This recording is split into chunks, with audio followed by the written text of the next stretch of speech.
Hello, Mixer. Doing all sorts of duck stuff, and we got some beef brisket going on as well. Uh, Setting up our beef brisket for St. Patty's Day, even though with my normal schedule, I'll be hitting it up 2 days early. But you're going to start corning or pickling process for the beef tonight. And that'll be sitting in the brine for a week before we hit this up again next week. We've also got all of our other duck stuff from doing our confit. We've got 2 carcasses with necks and gizzards, and we got our breasts. And so we're going to take our duck carcasses,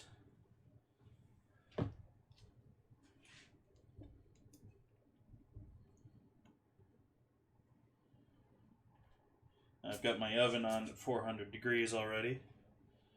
I got the neck.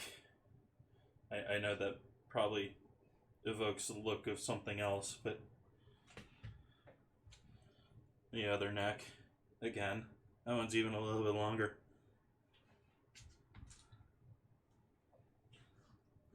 And some of the inner goodies, we'll roast those off as well.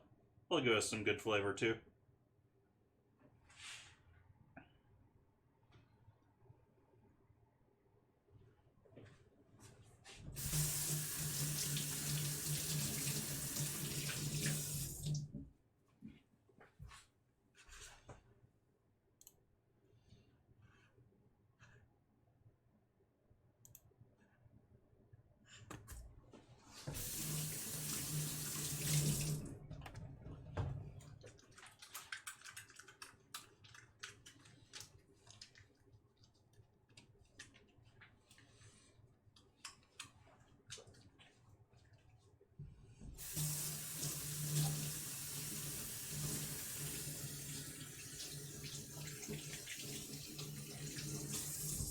Did a little bit of prep for tonight since, stock is a long process.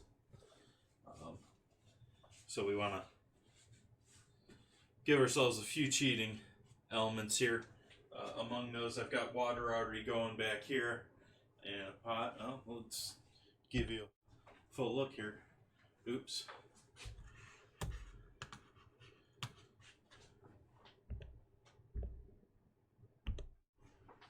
Give you a full look here. Got water back here in this pot that was already the hottest water out of my tap, and I've got it's my smallest burner on my range, so it doesn't have a ton of power, but it's on, and it's on pretty strongly. It's not full bore yet, but so we got that warming up. So we got already almost boiling water here before we even add in the bones that have been roasting, so there's no real downtime as much here. It's not going to be, we're not going to wait to heat up the water to get up to cooking the whole stock as the whole thing together.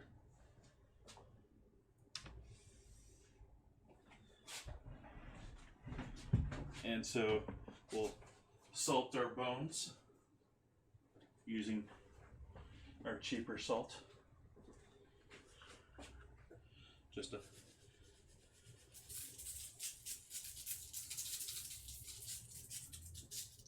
and you got to consider this is all going to get drenched in water here, so you can't really over season these.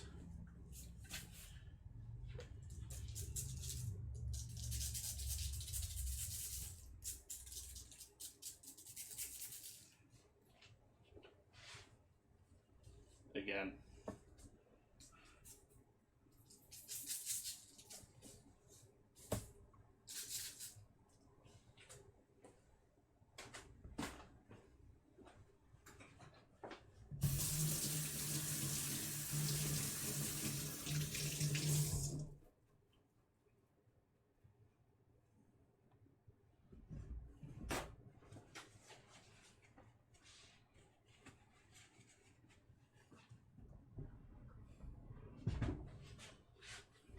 give me 1 second here to switch something around on the computers. OBSs.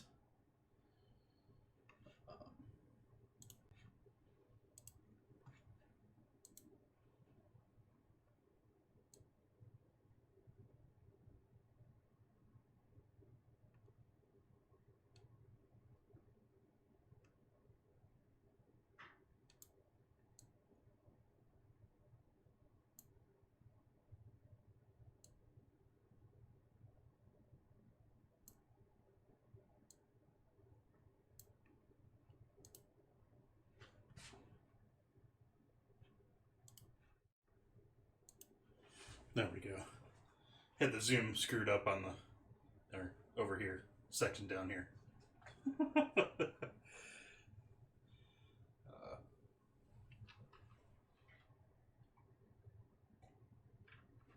Although I don't really, I hate that about OBS. That is not zooming. You can zoom in OBS, but the way OBS is set up for some oddly reason,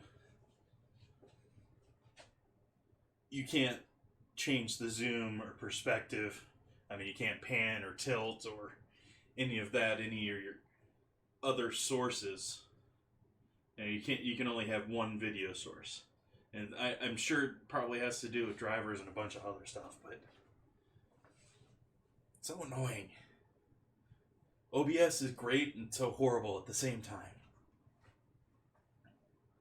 So we'll set the duck breasts away for a little bit later here. And get these guys here roasting. Heavily salted.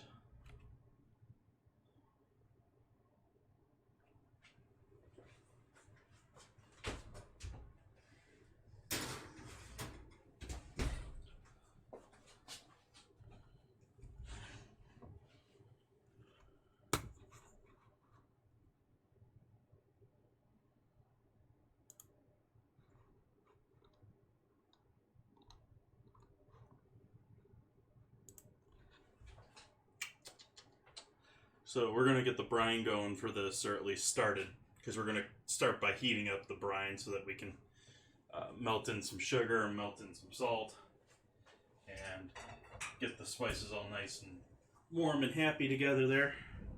So we'll start by adding some of our spices. Just basically pickling spice. I don't really have a pre-made pickling spice, but I got most of the other components here. So if you got a pickling spice pre-made mix, it's actually probably a little bit easier. I know just about everywhere is selling those giant briskets that are corned already, and if you get a family to feed, that's awesome, but this is more, I think, realistic for myself. So we'll start with some coriander seed.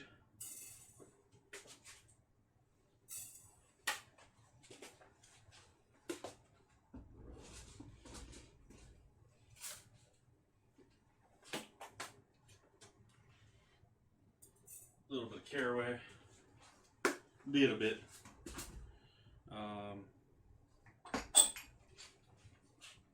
These are the ones I'm sauteing, not just throwing in there.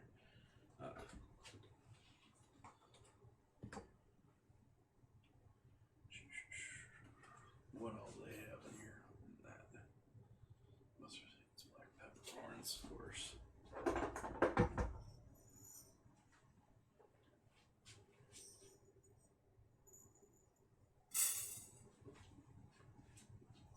Black pepper. Let's see.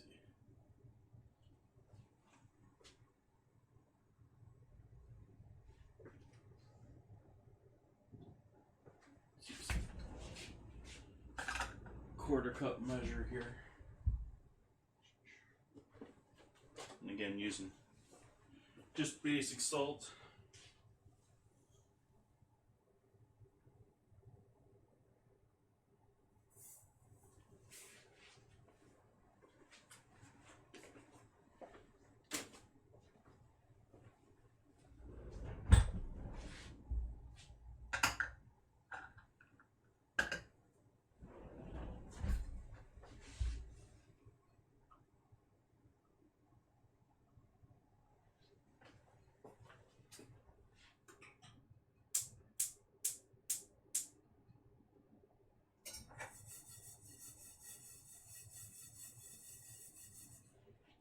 Salt and flame in your pan isn't exactly a great thing for your pan. So you want to sort of limit that. We do want to give this a little bit of heat here while get those spices a little bit of warm up before we start adding water. We're going to be adding 4 cups of water to this.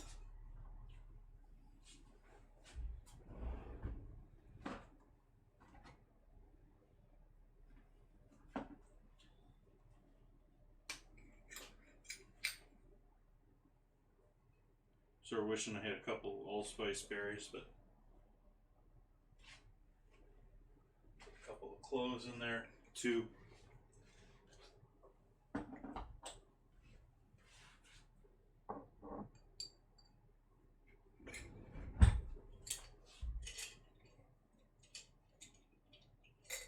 And cinnamon stick.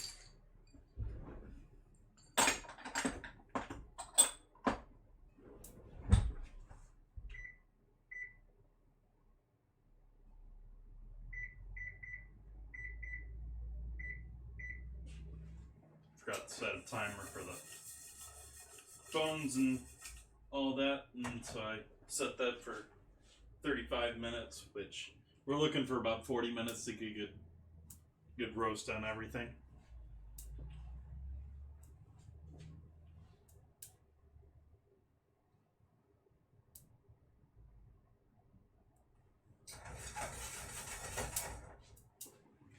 And here, spices sort of snap and crackle a little bit there.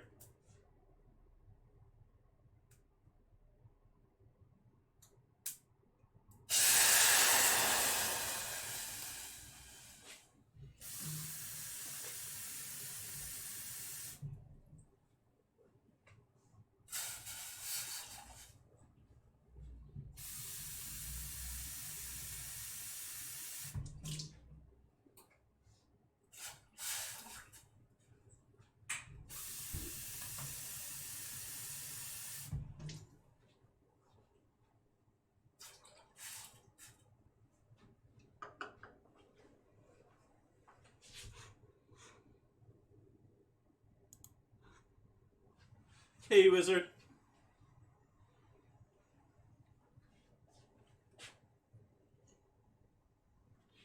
Sorry, I was on another screen there for a little bit. I don't know how long you've been in the room there.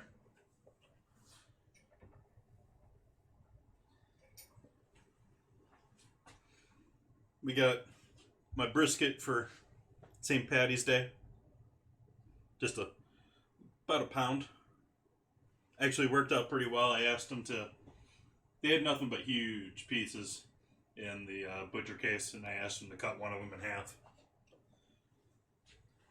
So, got this guy, and so we're gonna pickle him today for next week on the 15th. I'll do dinner, even though it'll be still 2 days early for the 17th, which is St. Patty's. And this is gonna be our curing mixture. Yeah. Grab some brown sugar here. Let's switch over the recipe here again.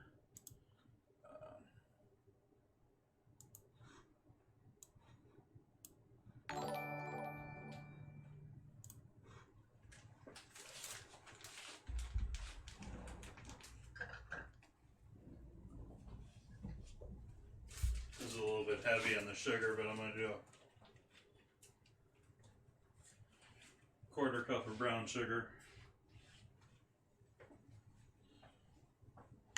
Since I'm doing only a 1 pound batch, I'm cutting down the size of...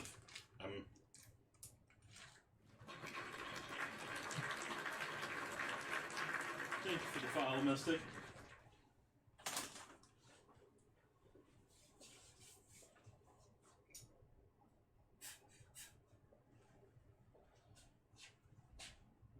So we'll set this guy aside still too. But once that's done, we're going to heat that up, bring that up to a full boil, this mixture here. And once that is up to a full boil here, we'll then let it cool. And then eventually put it in a Ziploc with that once it's down below 170-ish is what I've read is mostly what you're worried about as far as toxins and plastic. So, gonna keep it down around that level as possible. We got our duck necks and carcasses in the oven right now. And you guys missed some great opportunities for some phallic jokes about the duck necks.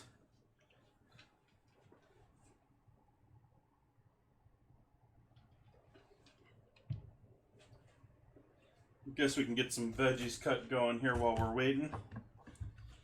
And last thing for dinner here, gonna do, oh, I gotta get my cherries going too.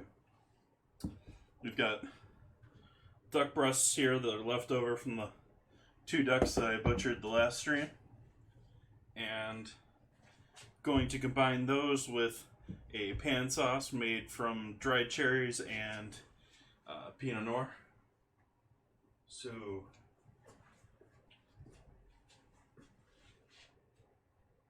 do I want to put in that or that'll work nicely.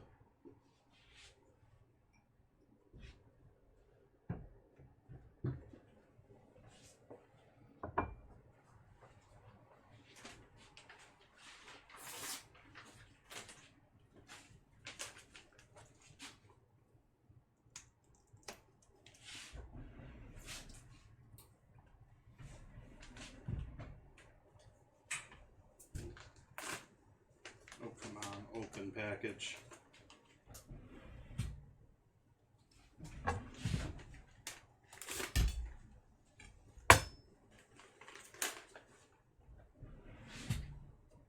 Cut my counter there. So, dried cherries.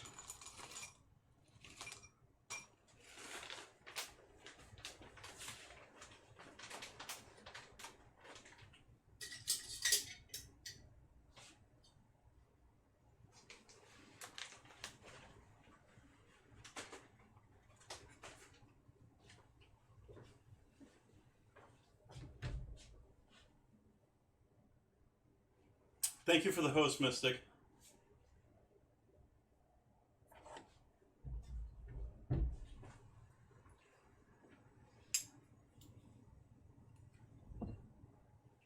And bottle of wine for the evening. We've got bread and butter wines, Pinot Noir. I ended up buying 2 of their bottles, sort of half on impulse. Doesn't sound like they're a solid vineyard anywhere. It sounds like they're buying their grapes. They have a Napa address on the bottle and a what I believe is a tasting room, like a commercial tasting room in Cotati, I believe, which is Marin County. So they're hitting the big bucks in Northern Cal. And cut the heat on that boiling liquid there. Half done with this, and I put the cutter away.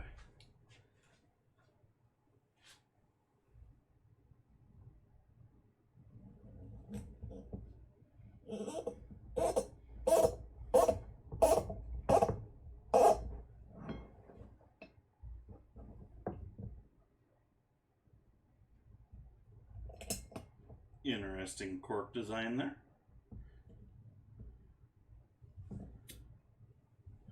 Again, Mixer doesn't allow age-restricted products, which wine would be an age-restricted product to be advertised. So I buy all of my wines. I'm not sponsored or advertising here in any way.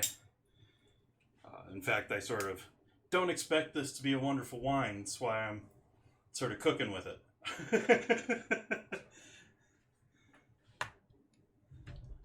But I'm also giving it a shot. But like I was saying, an interesting looking cork there. Very, very well marketed product. If not maybe very high quality. So just do enough there to let those hydrate a little bit here. Now I'm going to wait a little bit to jump into the wine there, so I'm just going to let it air a little bit.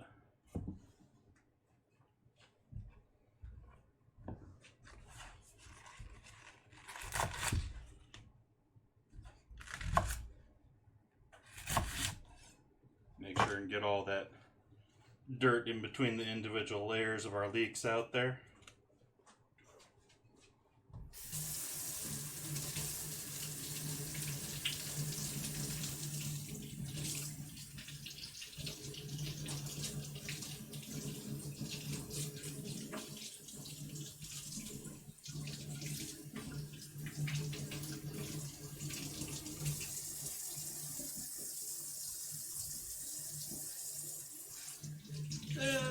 When it comes to food and Pinot, they're typically a little too sweet for my taste.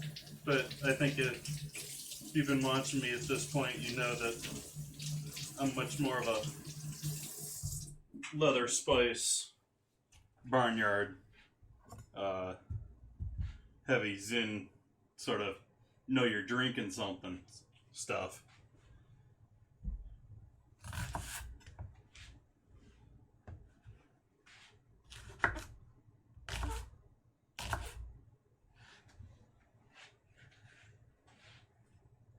Sort of think of Pinot Noirs as the equivalent of bourbon, and me more like in Scotch.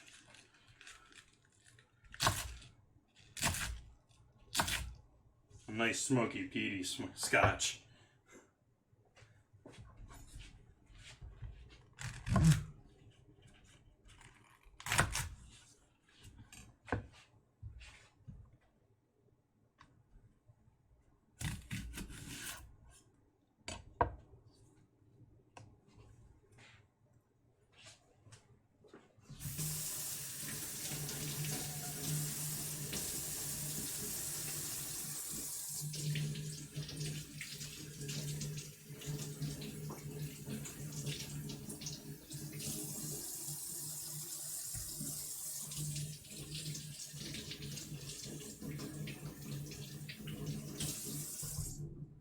Of course, I don't do a lot of drinking of wine without food because I'm not a huge fan of wine just by itself.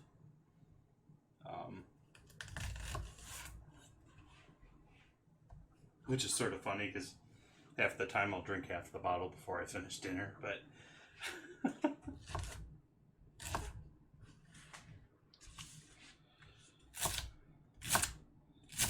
so we got leeks here for our stock. Hoping to make at least 2 gallons of stock here.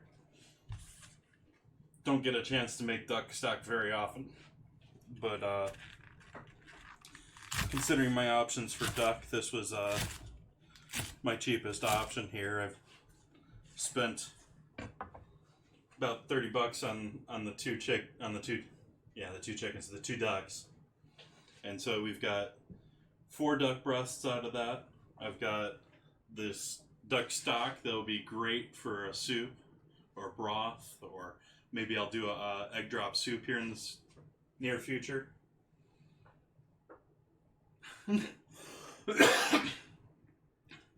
Not necessarily. It's more my preference. I'm not a fan of drinking wines just by themselves. It's not that I haven't found a wine that doesn't stand up on its own.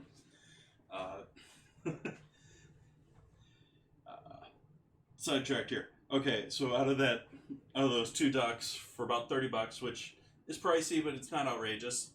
Duck is pricier than your other animals, because, well, as in most other birds than chickens, they're not being raised in a couple of weeks.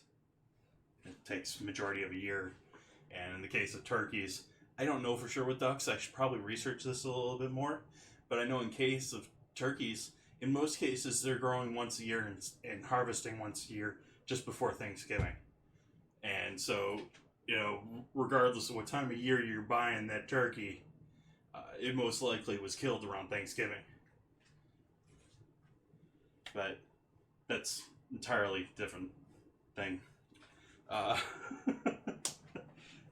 and we also got all the confit, which is going to make so we got decent amount of food out of this, breaking it down ourselves. I'm not going to use all of this. That's good right there.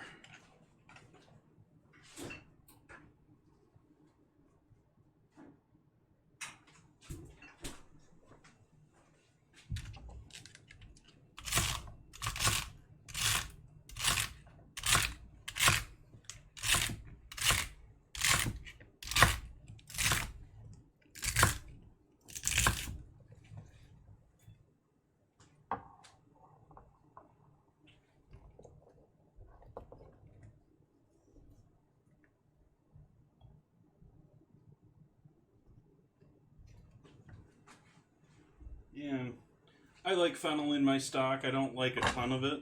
We're obviously not going to do a lot compared to the rest of this.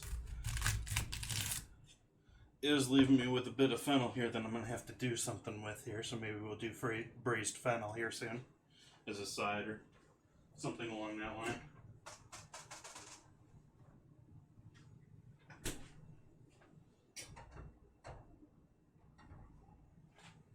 Making sure all that sugar and salt is dissolved in there.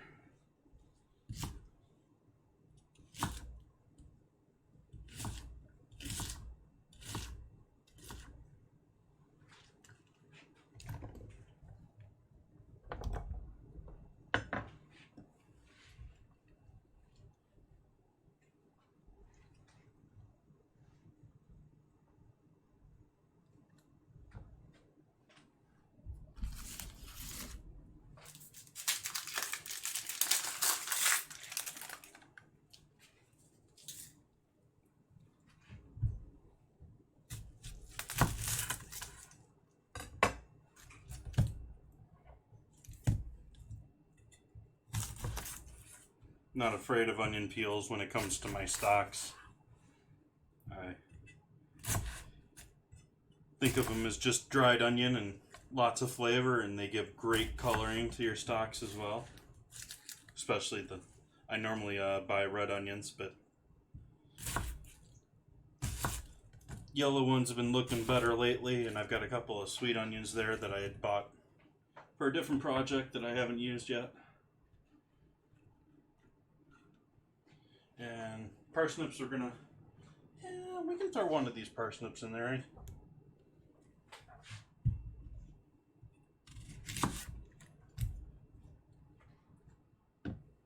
And again, I'm not afraid of the skin on the parsnip either.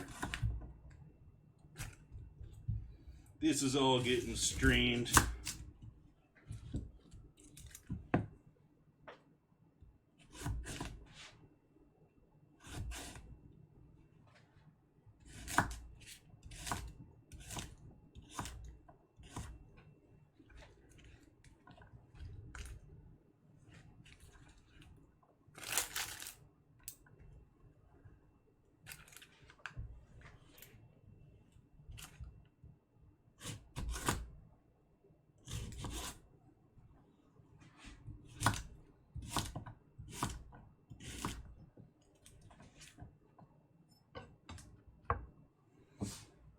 How are we looking here? Still got 18 minutes to go on our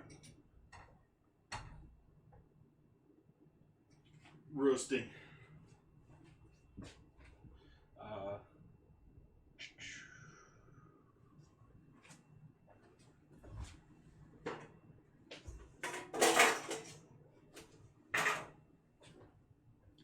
Move our brisket over to pan here. Clean this guy up.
Sliding the cutting board off of the edge of the counter here,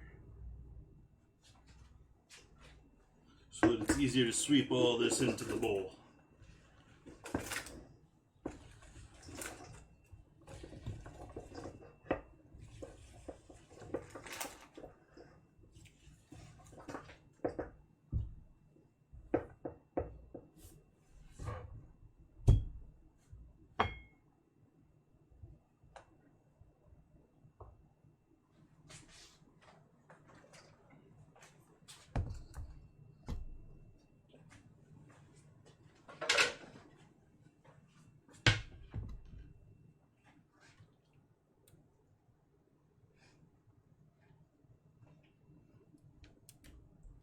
Starting to hear that oven sizzle a little bit every now and then. Figure now is probably a good time to clean up and score the skin on these, since I'm going to use the cold pan method, which is my normal method for cooking duck breasts.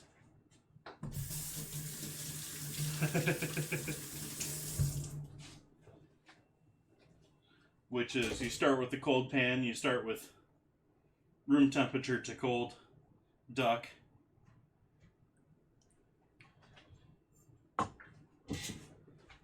Get rid of all this loveliness. Oh.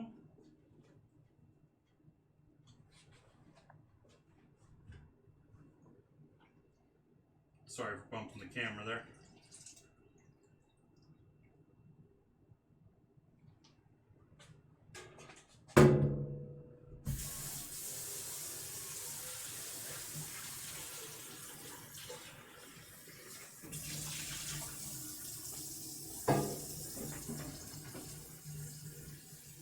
Oh, that's quite interesting looking.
Paper here, give these good pat dry.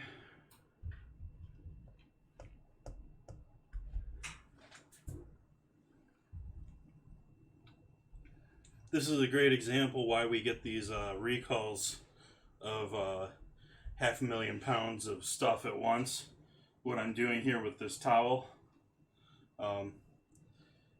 Most of these giant food production butcher houses are running 12 hours straight just processing animals, and then 12 hours breaking everything down to the nuts and bolts and sanitizing it. And so you'll have a day, 12 hours of them pushing as much meat as they can get through that factory. And, if you have a diseased animal that come in the first hour, the whole thing's screwed.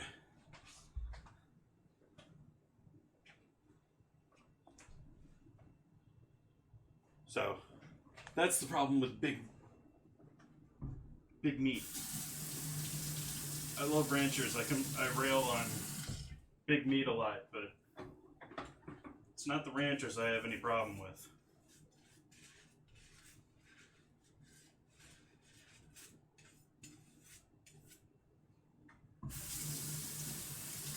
got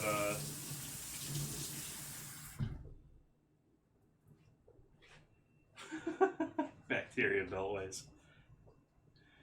We've now got local farmers around here. I mean, Northern California, you have a lot of dairy, but you also have a lot of meat production, much like other parts of the U.S. And because the local processor here decided they're going to stop allowing anyone with their own meat to be processed by them because they have been opening up to the public, you have ranchers here that are going to have to drive 500 plus miles with their livestock, transport livestock 500 miles to kill it legally. It's quite ridiculous. I mean, you're wondering, you know, how you can get all of this nasty environmental effects going on because of meat. That's why. So we're gonna score these. Go almost all the way down to the meat here, which is quite deep.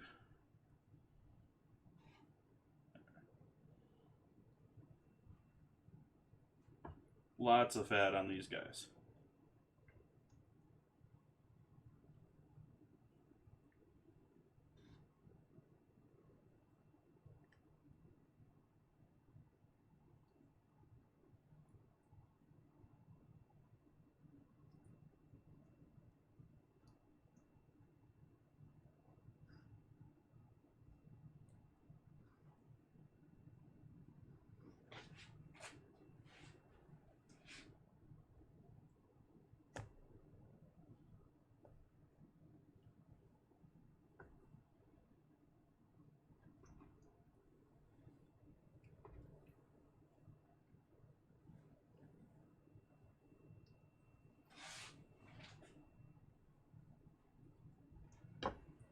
Kick the fan on here. It's getting a little warm in here.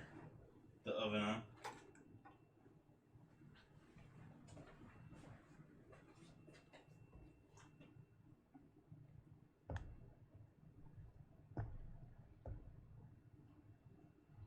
They're pretty, and I wanted to keep them on camera, but I'm going to take the veggies away now.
Trying to keep tenderloins all together with them.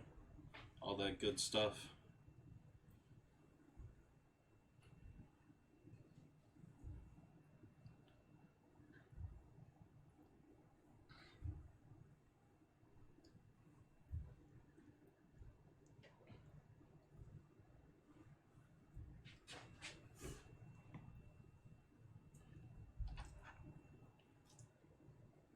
Feeling some bone pieces in the back of these. I'm going to have to go and give these a look on the back. I must have not been that clean with them. Can't blame anyone but myself if I was the one that butchered them.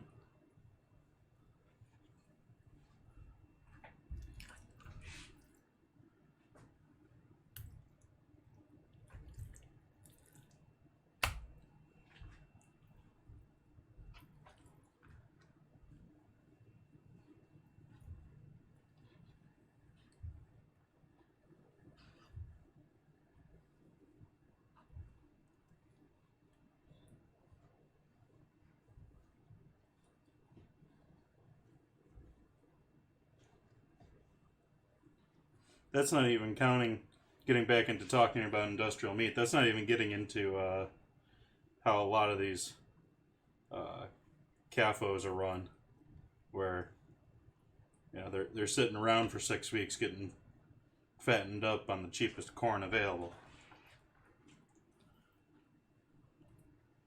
after living on their proper feed of grass and other greenage.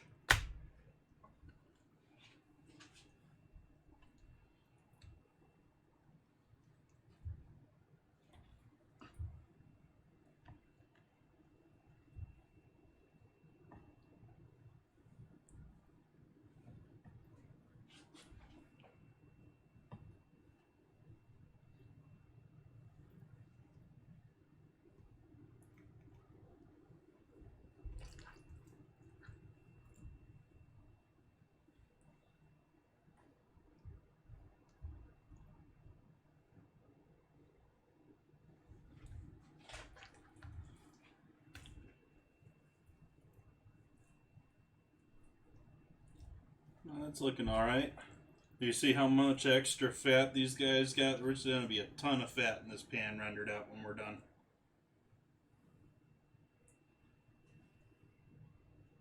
Not sure what that is. Maybe a fragment of an old feather or something.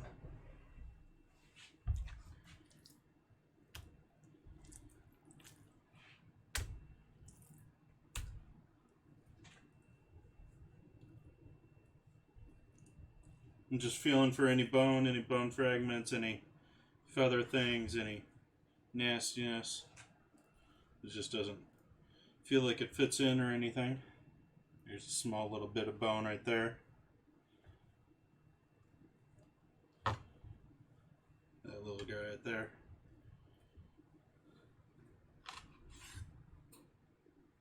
Get rid of those.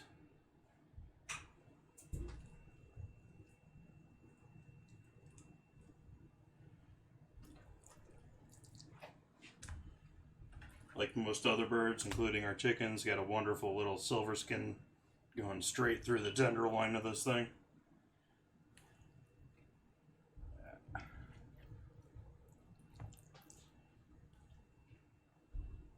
Gonna have to clean both my boards after this.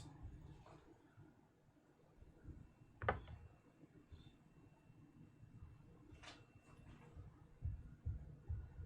feeling anything on him.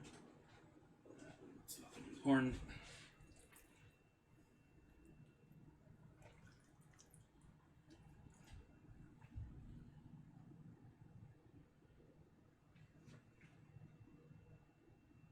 No idea what that is.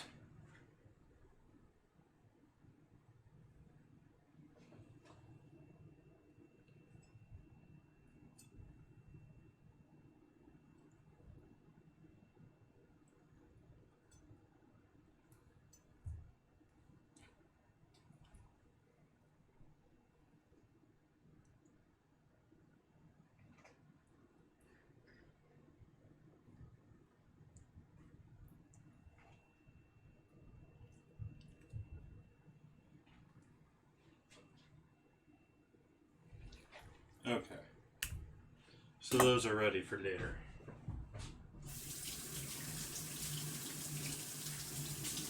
How close were we here on time? Awesome. 2 minutes left until our bones are maybe ready. And give these guys one more dry off.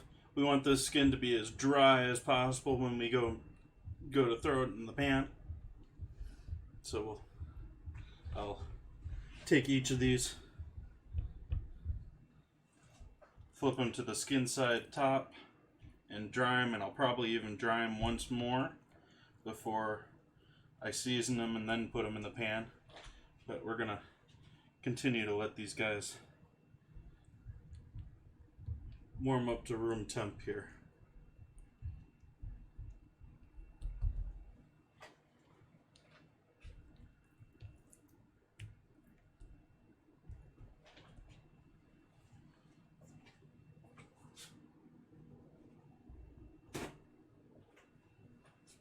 May be ready. What may be ready? The bones and oven.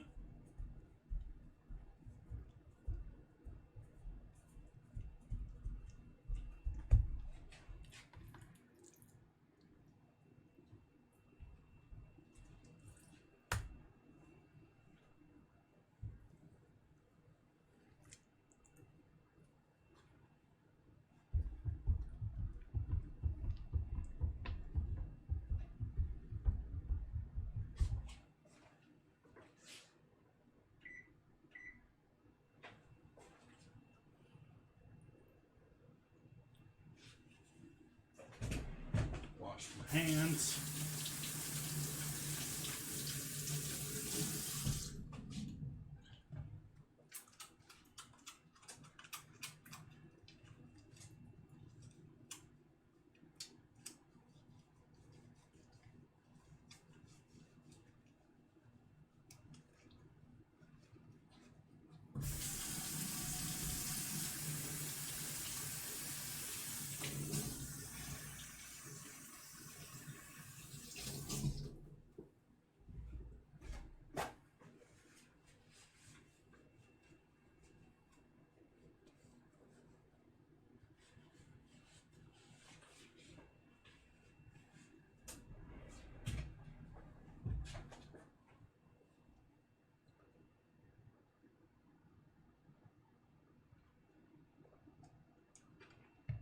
Gotta stay hydrated.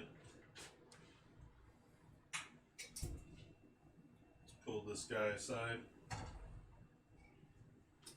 Turn off our oven.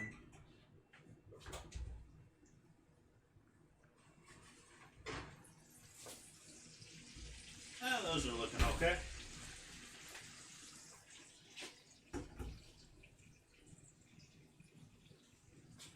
So we got our necks, our carcasses, and gizzards.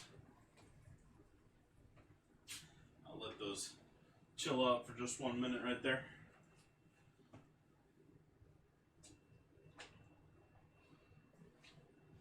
Actually, back that up a bit so you can actually see all the stuff there. We got our chicken necks at the very top there, and the bodies and the gizzards.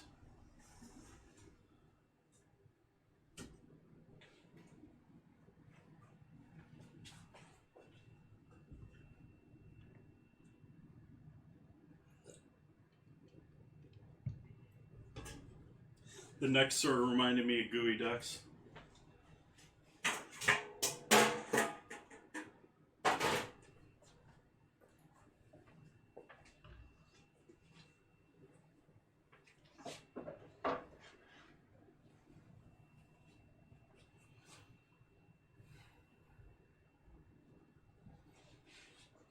So I think I'm gonna add these in there now. I think we're ready to do that.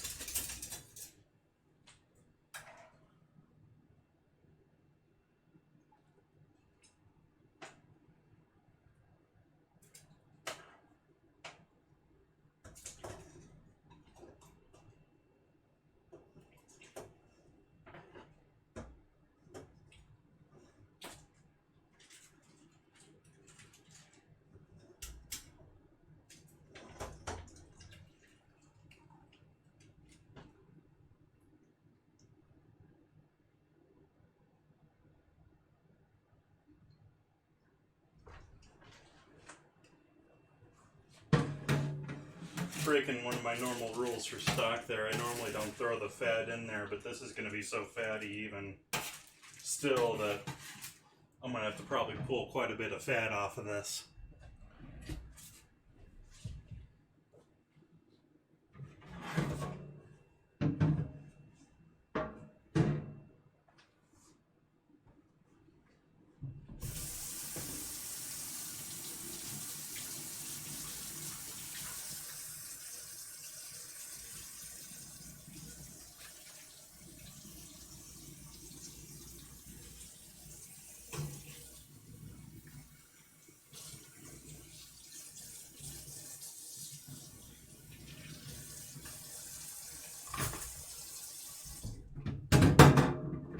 That is still warm.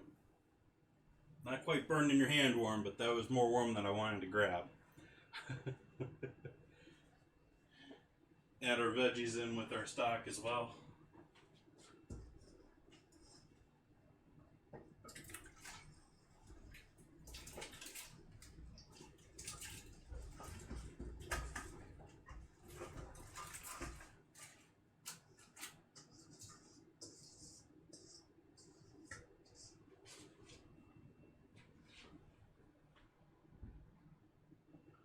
Top that with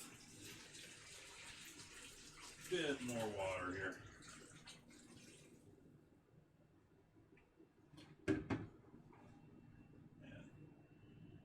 crank him up all the way he goes, but as I said before, this is my smallest little burner. He's going to be struggling along to get that pan to be nice and hot.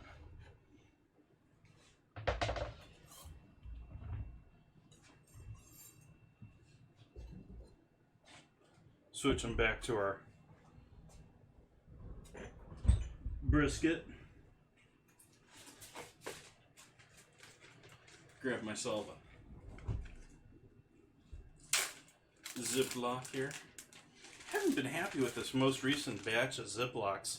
They've been, the ones when I first get them they've been so tightly done. They've been like 2 or 3 out of them. The tops have been ripped before they actually open for the first time.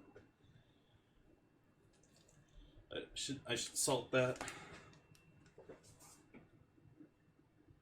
Even though I'm about to put it in a brine, I'm going to put some salt on the surface.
Sorry about that.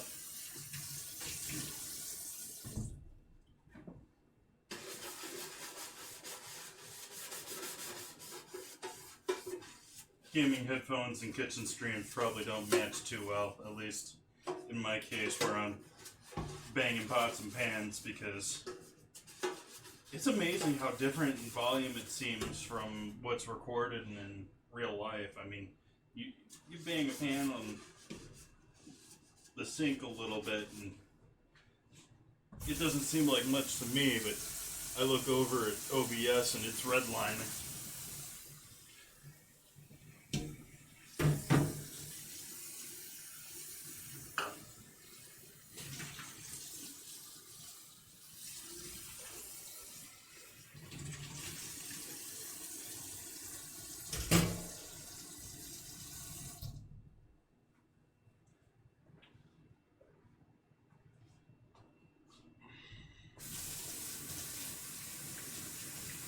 Wash my hands once more.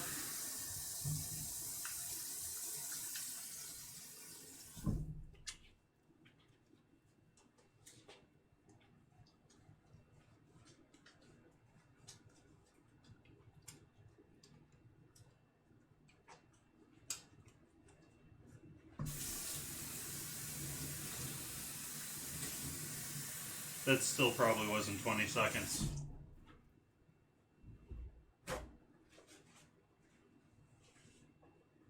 It's amazing how long 20 seconds is when you're actually focusing on it.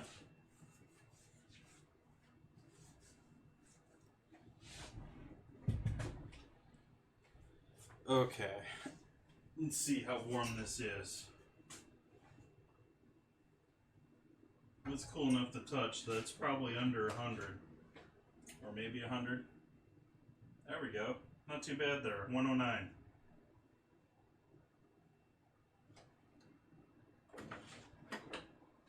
So that's cool enough that we can throw that over the top of our brisket now.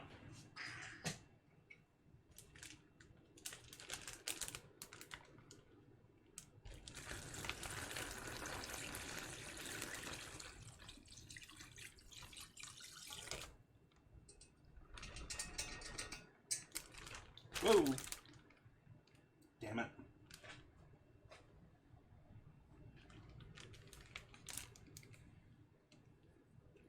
That was not intended, obviously. We still got more than enough liquid than we got here. I should have probably done an eighth of a recipe here.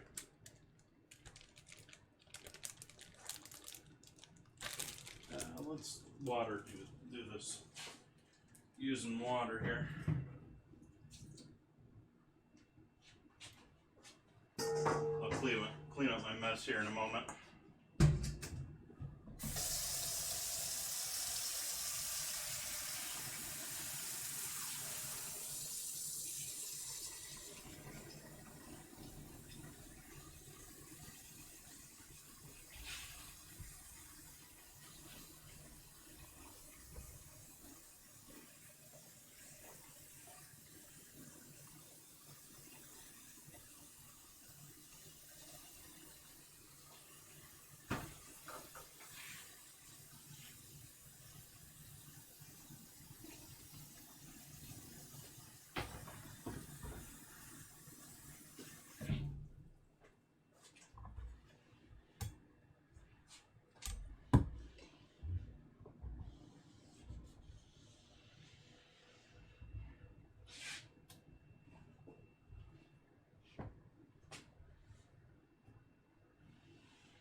Yeah, very much so, still.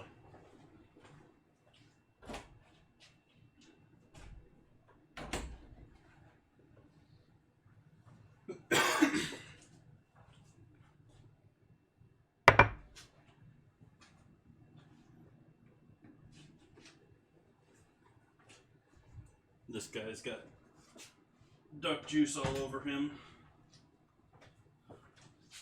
Need some water on my board.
I had just oiled him yesterday too. Basically undid all my oiling there in just 20 seconds there.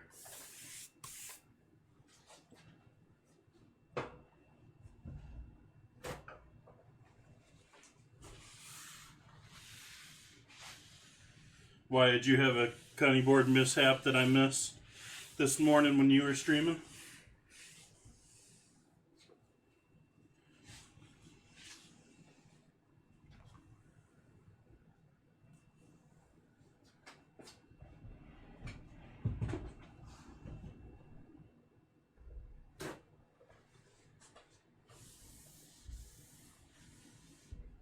Oh, yeah.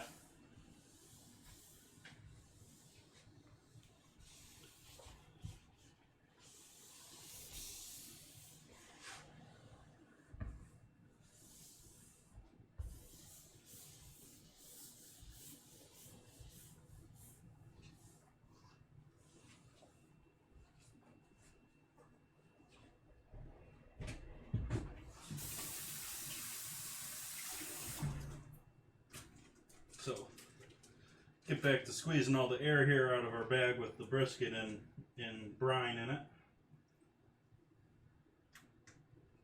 I just got that in a bowl of water here to force all the air to the top.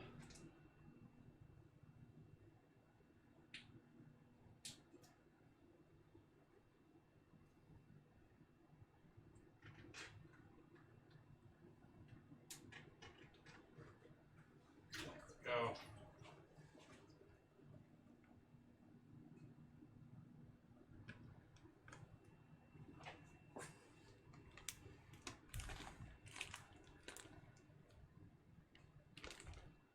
There's brisket. We'll let that rest here until 15th, which I think is this time next week.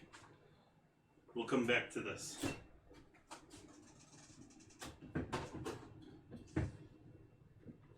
Coming back to things, here is our current situation with the confit. So it's all sitting there nicely encased in fat and allowed to rest and funkify here until next Friday, when I'll be using this for dinner.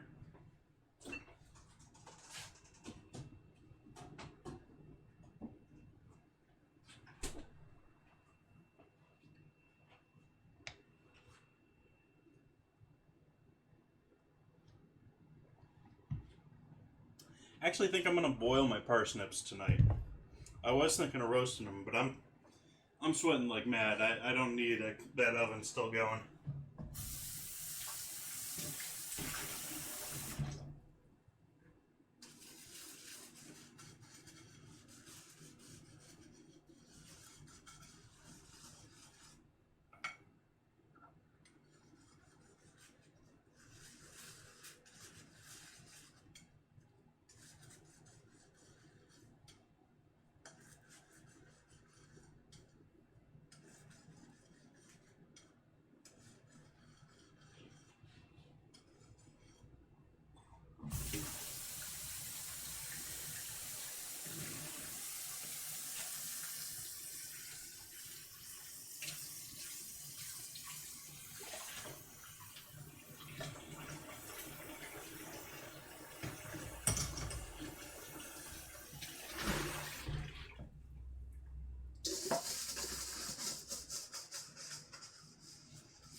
Continued cleanup there.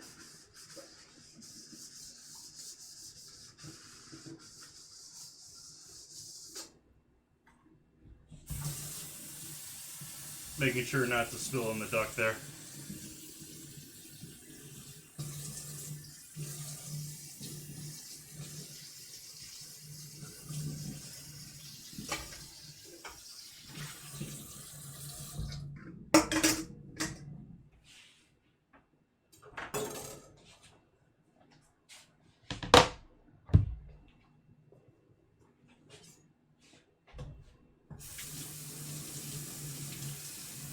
Bottom of that board's probably still soaked.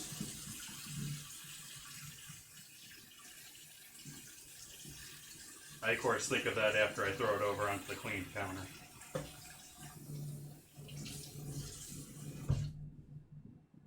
But I'm gonna forget about that for the moment. These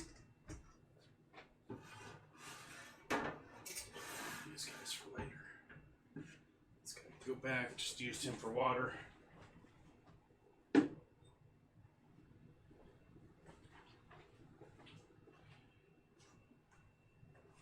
And using that for confit. Excuse you.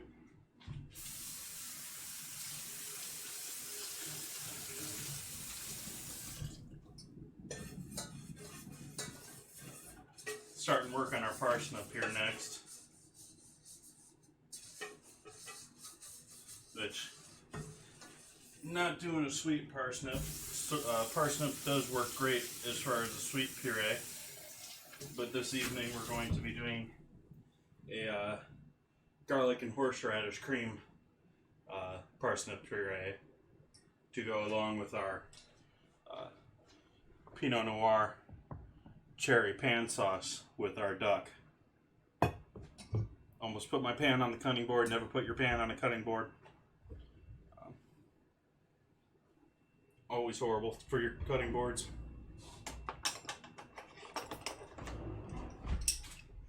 Give these guys a quick peel.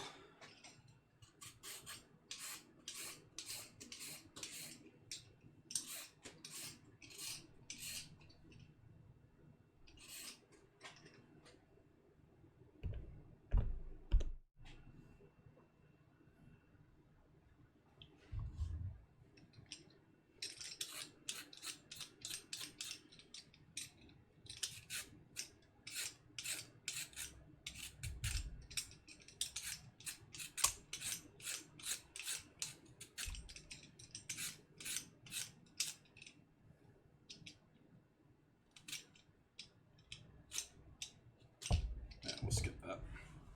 That'll be much easier with the knife in a second.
He's gonna be split thick, but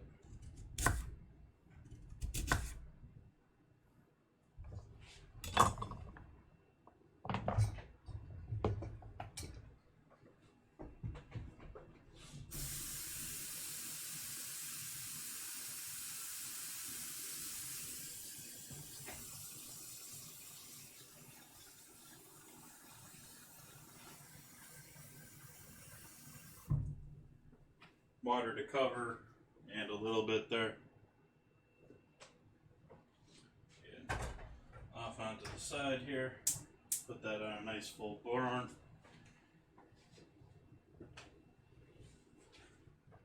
And salt.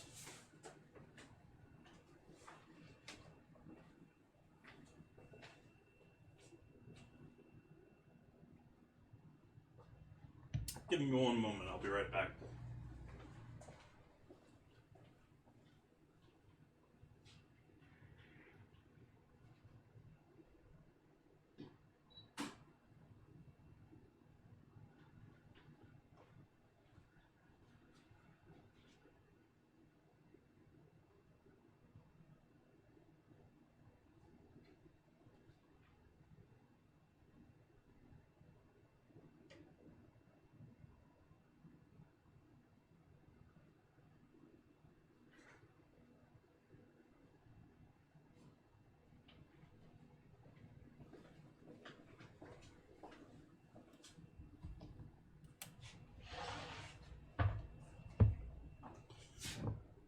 I think it's time for a glass of wine for myself here.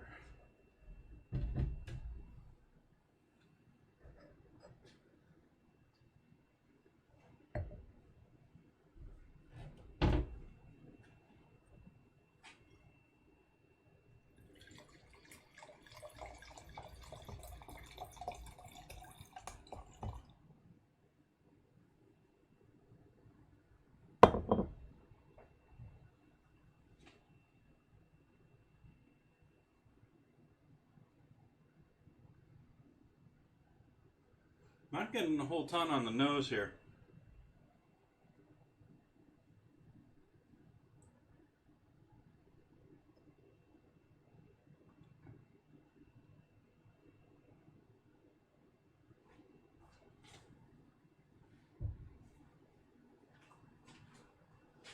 Let's see what the tasting notes here are on this from our phone app.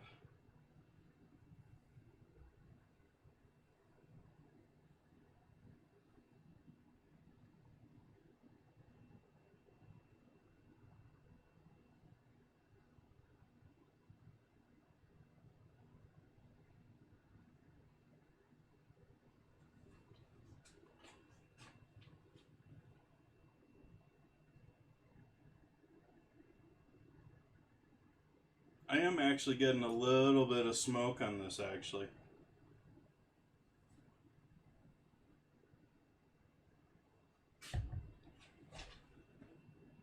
Rather smooth, though. Doesn't have a lot of distinguishing notes to it.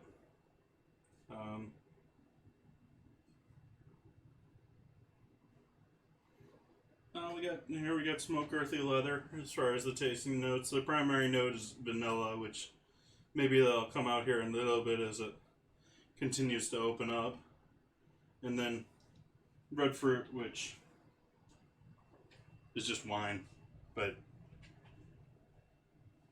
do like the little smoke note to it, but I can't help but to think that's being put in there to hide something.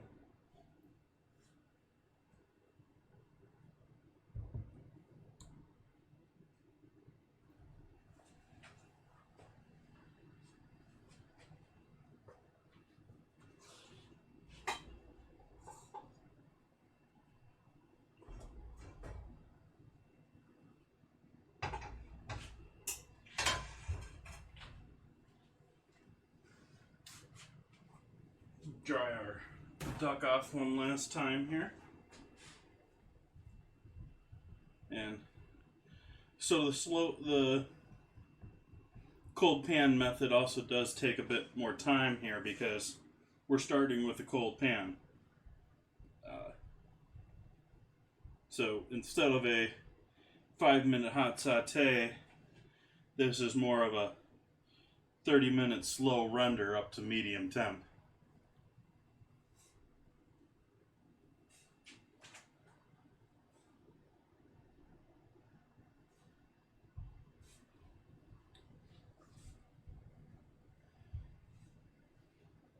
It's given a very good rating, and everyone in the comments section of it saying this is the perfect Pinot.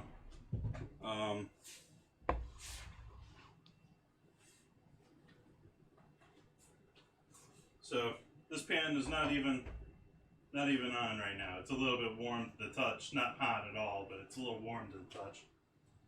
And we got our somewhat dry. Oh, season. Need to season these. Almost forgot to add salt. Need salt.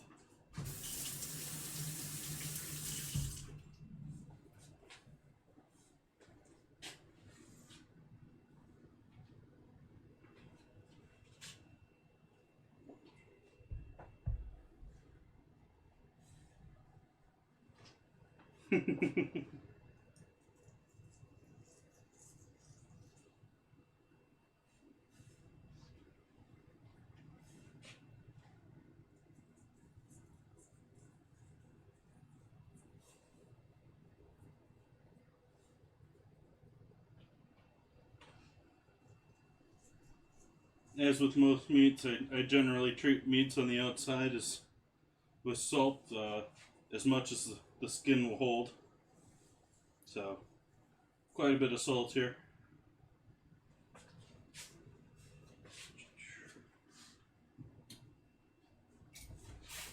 Nice how quick that's come up to a near boil. And so, again, still throwing these into a pan that is still not on.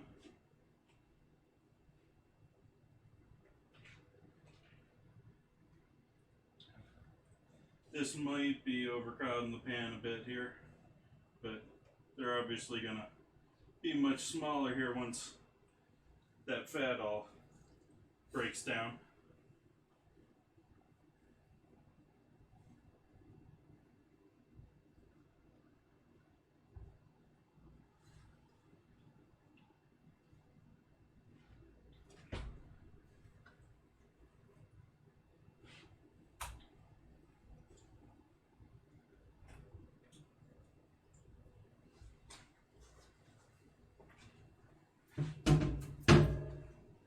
And we'll turn this on to low medium cooking temp there, and just let them slowly come up to temp.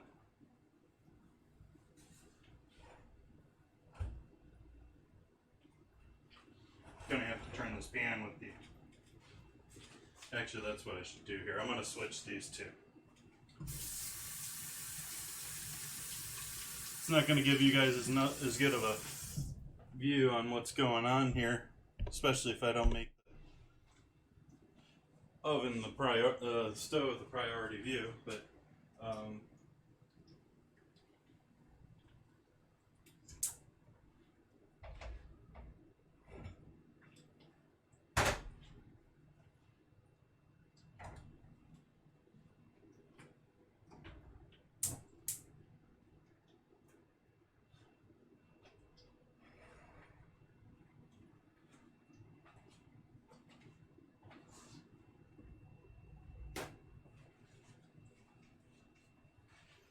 this is probably only the second or third Pinot that I've actually drank on stream. Ooh, I just got a lovely, like, maple note there.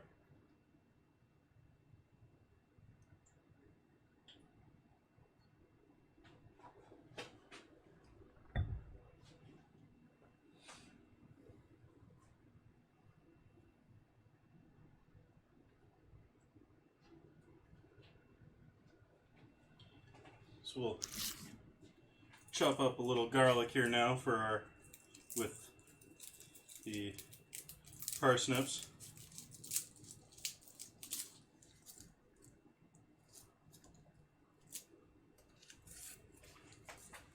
This would probably be a great recipe to roast the parsnips along with the garlic.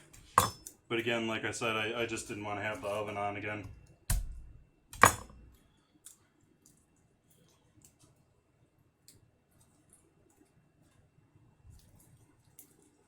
Yay, sprouting garlic.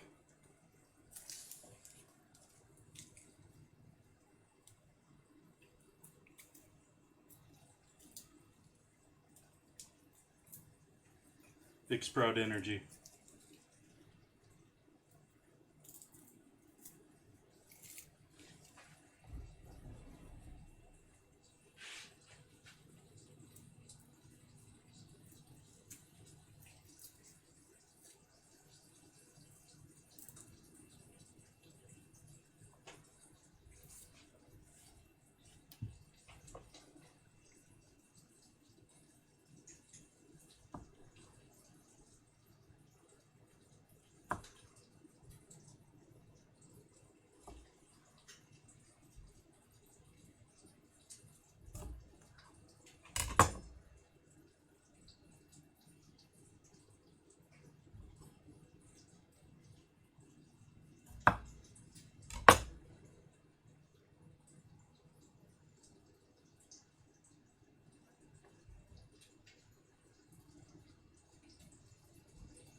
Alright, got some sizzling going on here in the pan. We'll switch to the mics here so you can hear that a little bit clearer.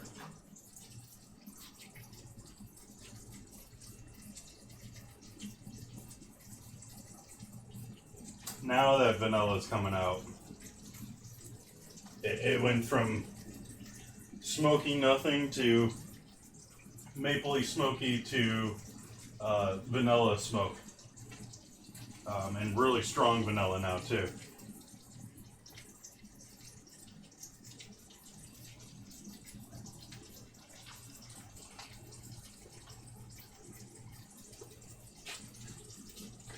To be honest, grapes are one of the things that I've never been a huge fan of grapes. I love grape juice, love wine. Just don't like that whole. I like caviar too, but I just don't like the skin pop to grapes. They're too big, I guess.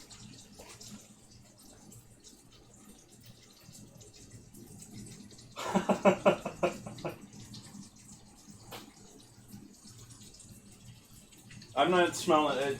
They had cherry listed there, and I'm not smelling or tasting any cherry to this at all. And I've got a bowl of cherries macerating right next to it.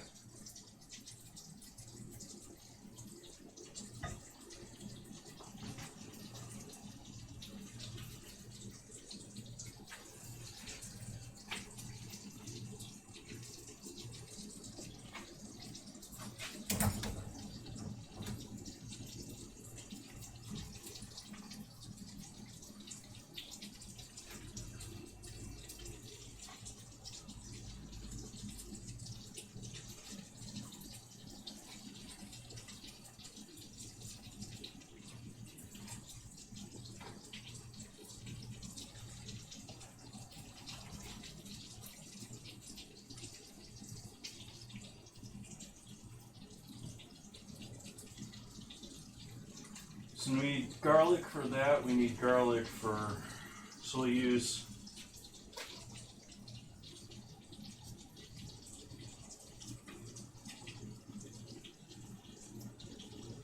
this here for the parsnips.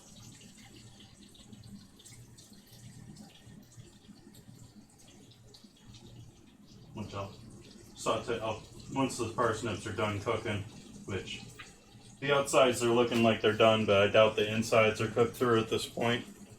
That's why I turned it down to just under a boil here. Let's see what we got for sure here.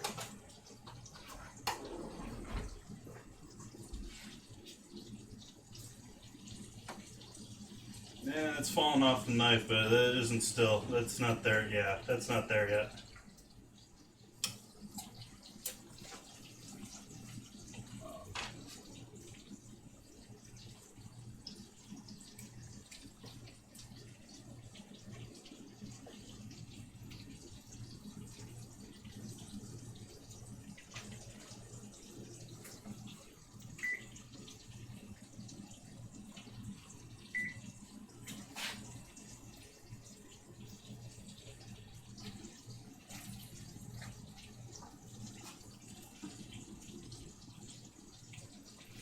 Got this back burner all the way up, cranked. It still ain't bubbling away. It's that small. Trying, but I need the other two burners for cooking dinner tonight.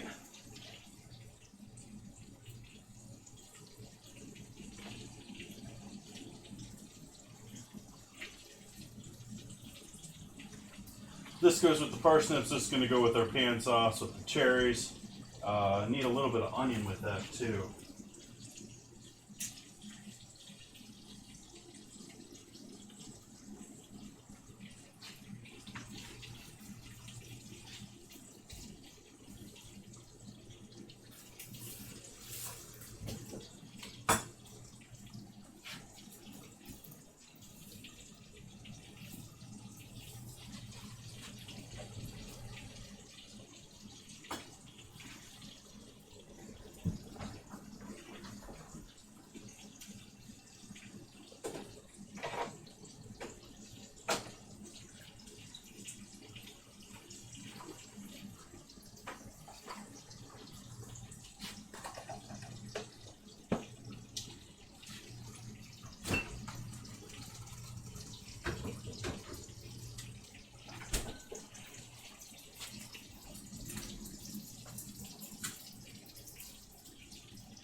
peeling the skin.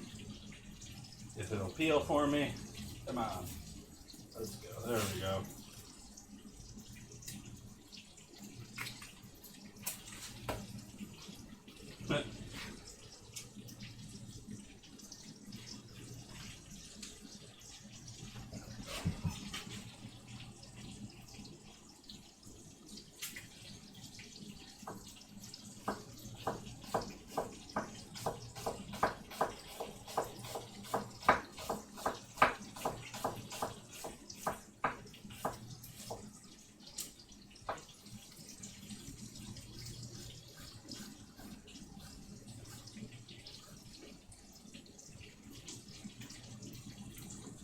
You have onion powder, you could use onion powder too instead of this. I'm going to be chopping this up so fine you won't even notice it really.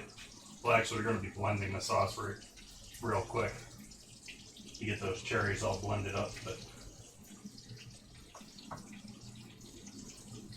so I'm actually not going to worry that much about getting it all miniature.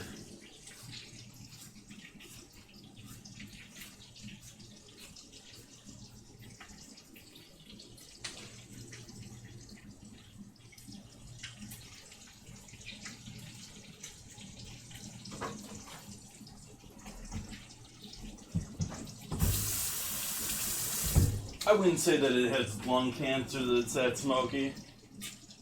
I mean, it's not overwhelmingly smoky, but it is one of the primary notes that I'm getting off of it.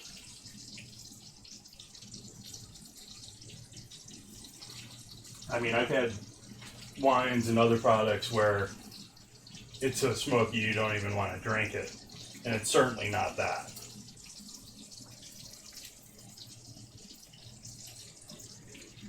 And see how much fat we got going here with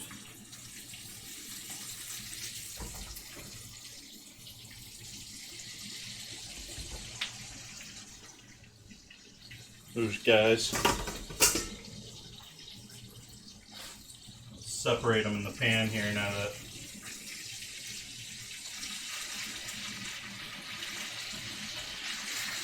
that they've reduced in size a little bit.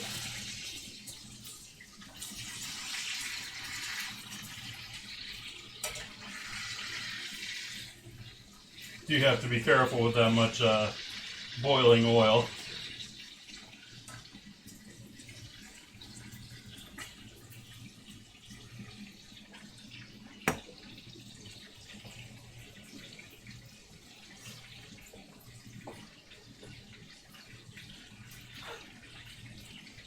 Well, luckily we've lucked out with that the last 2 wildfires we've had.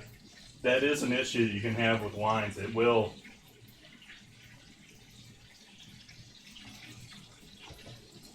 Because, I mean, for a large part, you know, that whole talk of the must of the grape and your bloom on the grape is code for we're not washing the grapes.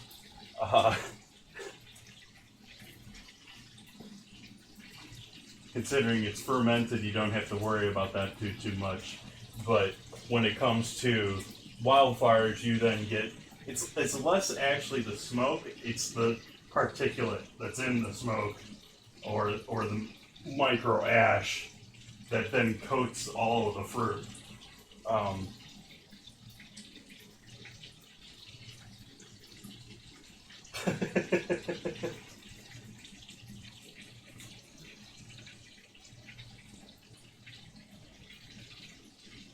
I've sort of got asbestos fingers at this point. I'm not as bad as there's certainly people out there with real asbestos fingers. That ain't me, but I've been handling hot stuff long enough that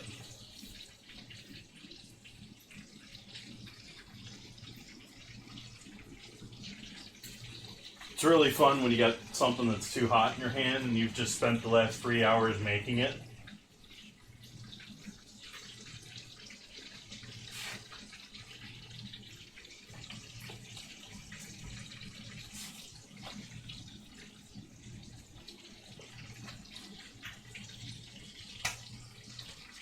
I am going to turn those down just a slight bit.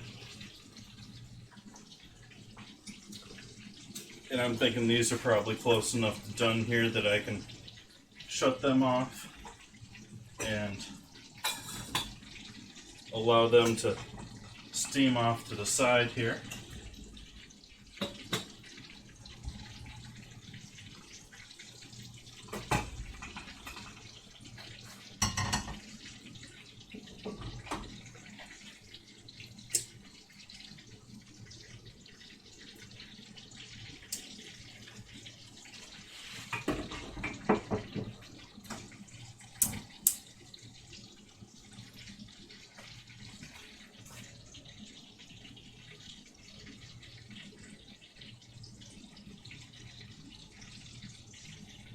Yeah, no. Sometimes I've been in situations where you just drop it.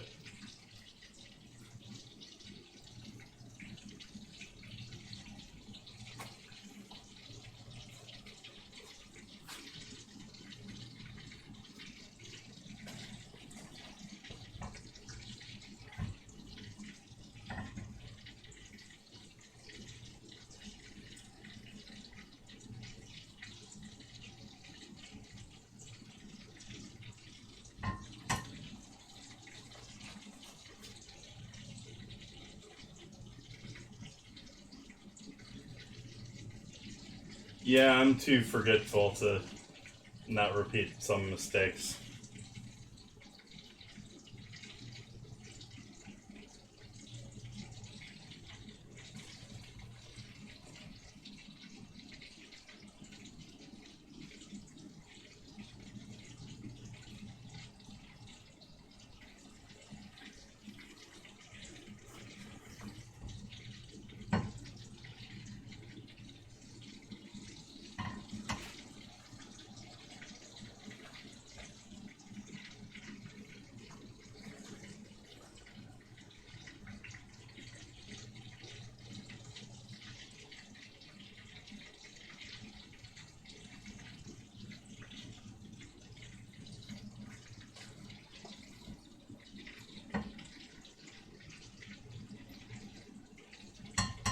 So this is going to be what we're mixing with our mashed parsnips. We got the garlic that hopefully will start sizzling there. It's sizzling.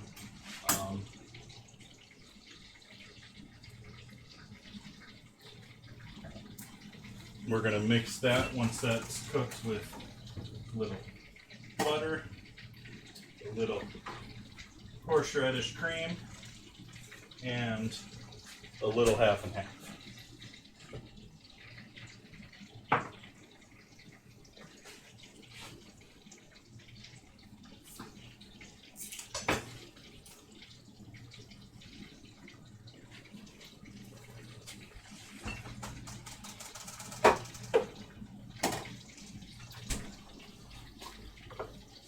I think I'm gonna, after get those a quick stir, I think it's time to give these guys a flip here.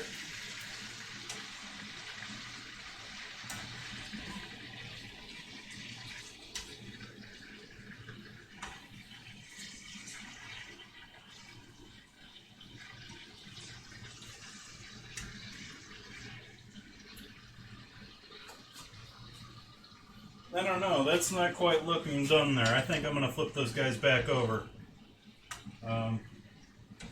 This one that was here in the center is looking nice and done, so I'm going to leave him, but these other three guys that are on the side, I think they're going to get a little bit more time here towards the center.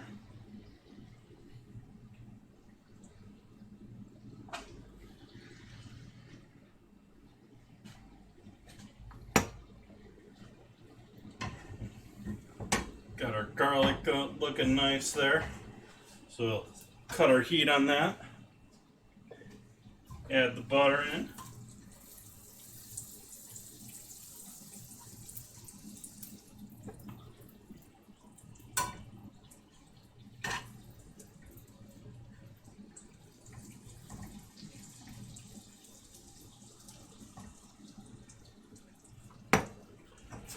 Flame back on, but on low.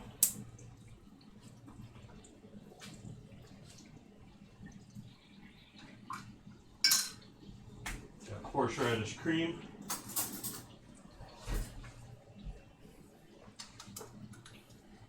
Not going to be shy about it either.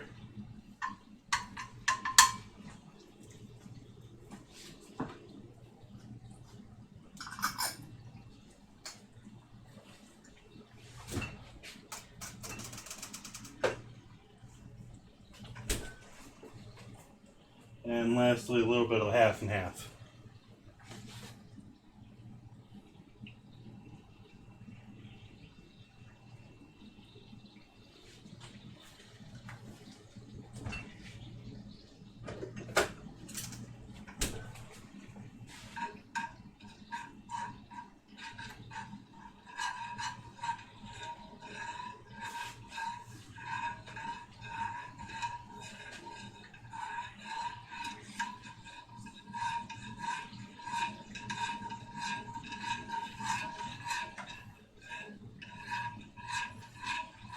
And we've successfully curdled our half and half here.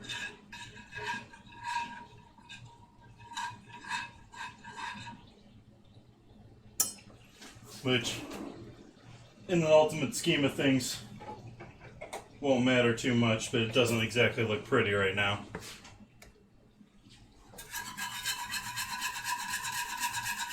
Yeah, we'll leave it like that for right now.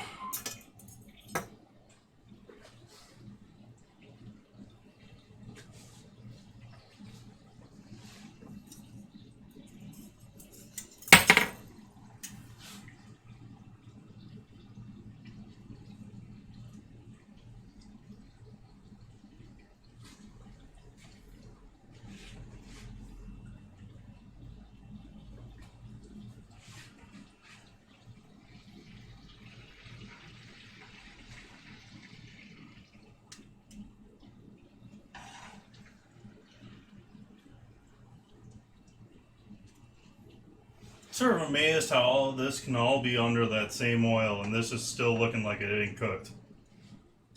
But that's looking like it's practically burnt. Oh, it's not. It's not. It's nicely seared, but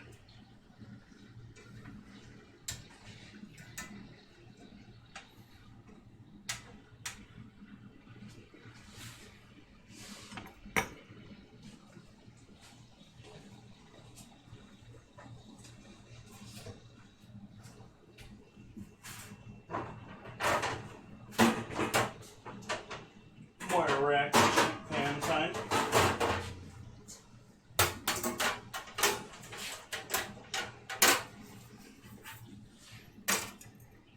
Gonna take this guy off.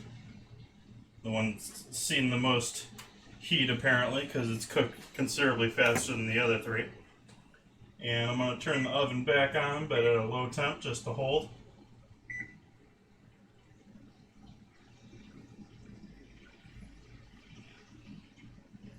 Oh, let's see here. 200 sounds good.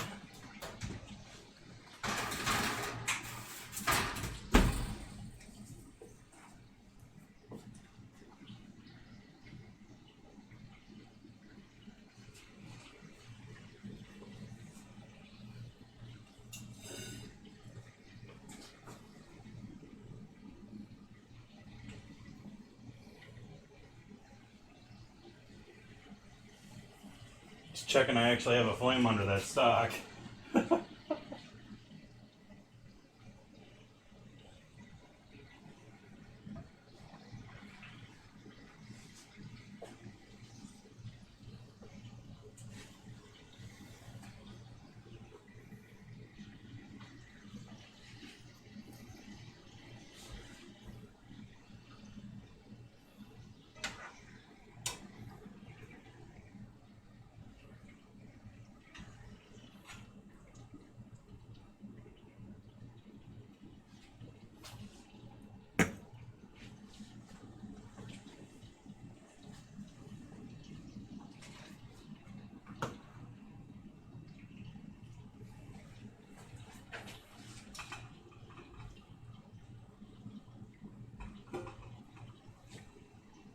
So pour the hot water off of our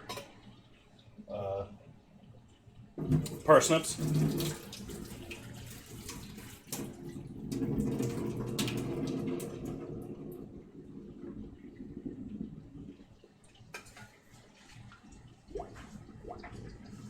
Leaving us with those lovely looking things. Look a little bit slightly yellower now that they've cooked through.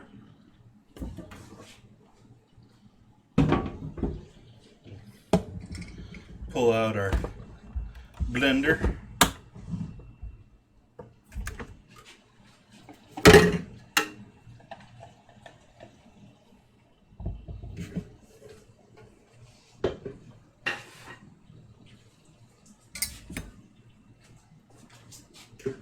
Add these guys in there.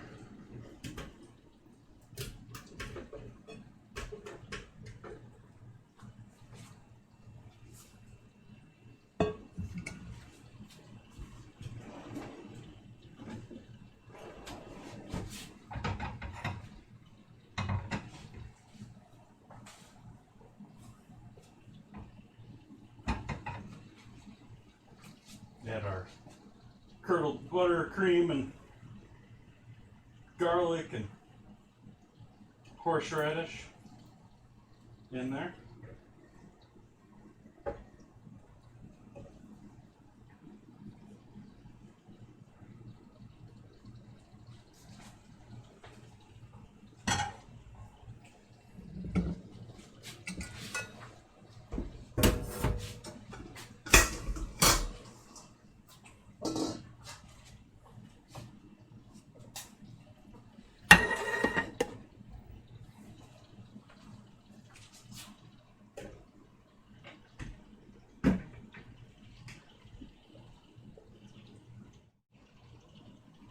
And we'll switch over to blending here, and I'll mute you guys from the mic.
So there's our puree. I'm going to add a little pepper in there and give that one last spin.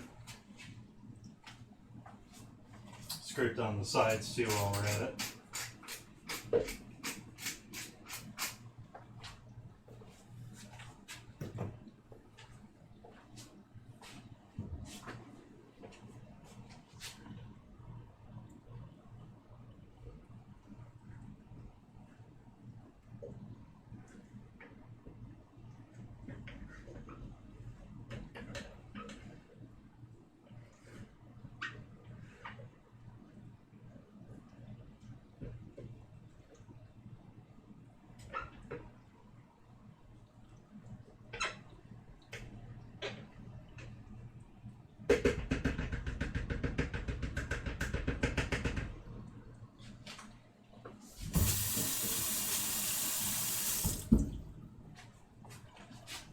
Okay, one more time through the blender.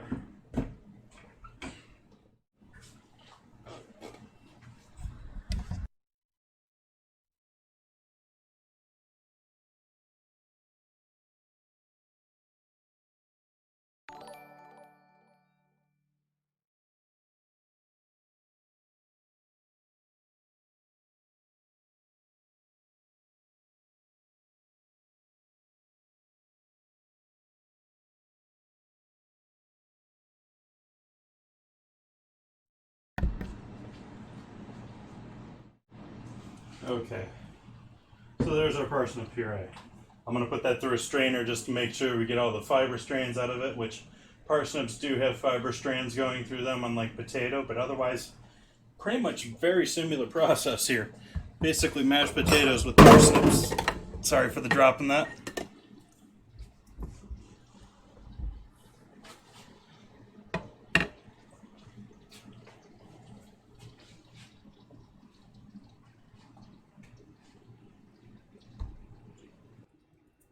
Switch back to my front mic here.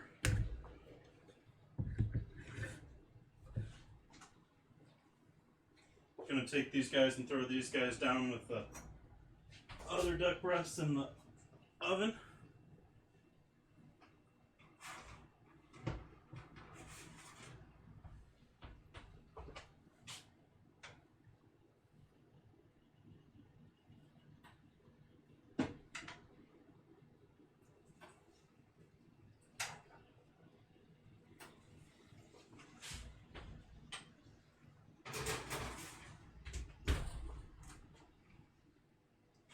And I'm going to pour off the majority of the fat that I have here in this pan.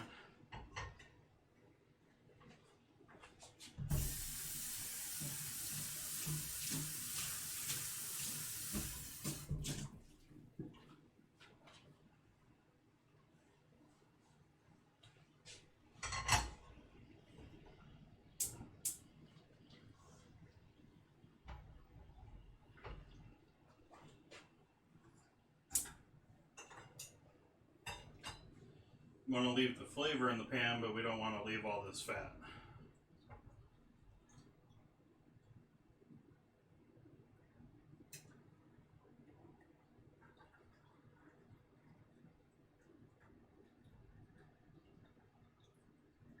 That's probably good right about there.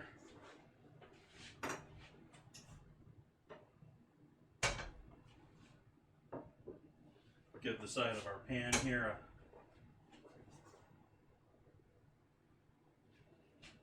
quick wipe down here. Make sure we don't start any fires when we turn our flame back on.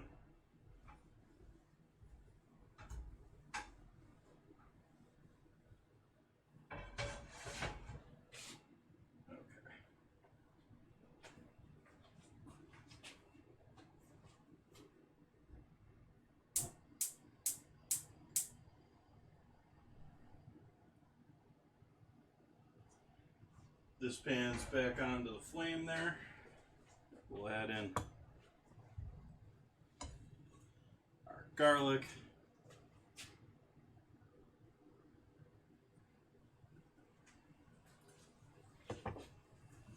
Add in a little bit of onion here.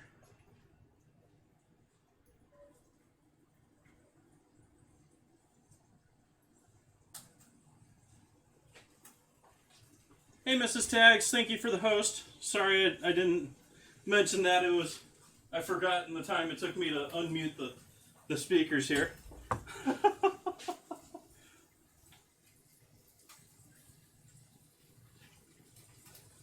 Hopefully you're having a lovely evening.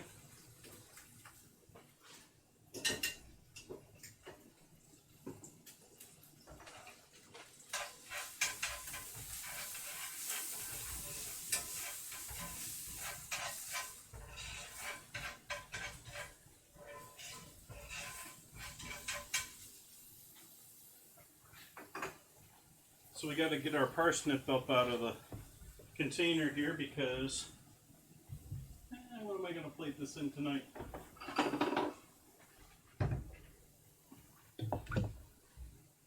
We need the blender again to finish our sauce.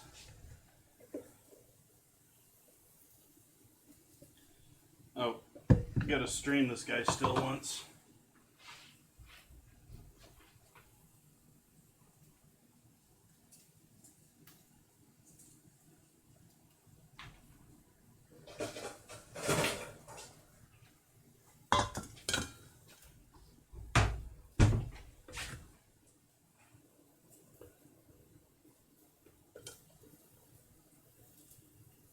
So, if you're unfamiliar with parsnips, they're very carrot-like. So this is a little like mashed potatoes, but done with carrots almost. Why people don't make mashed carrots and parsnips and all that stuff nearly as much as we do potatoes, I don't know.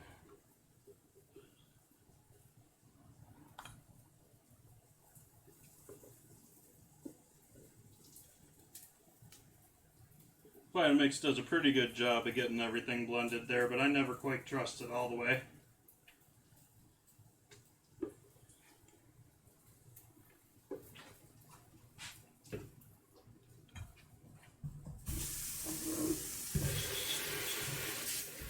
And that's probably getting a little warm over there. I haven't looked at it. Yeah, that's getting a little warm over there. You're smoking. You can be turned off.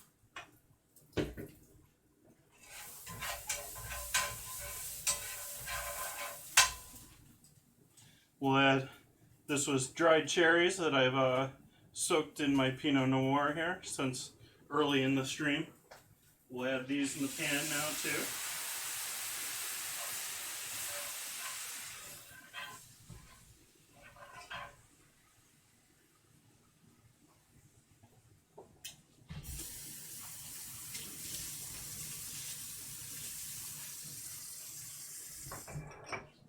You know, I don't think I'm going to actually puree this. I think I'm going to leave it as it is.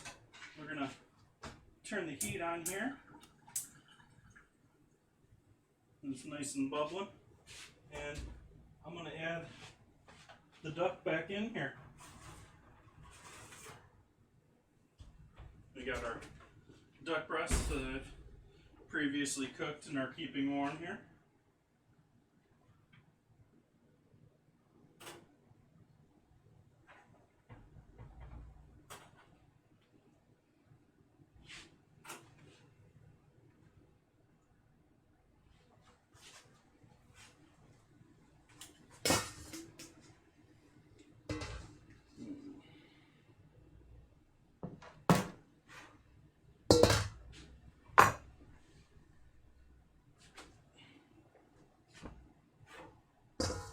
Running out of room for all my dirty stuff.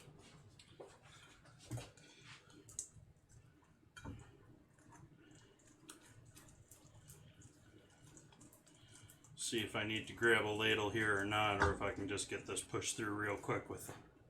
Let me go grab a ladle.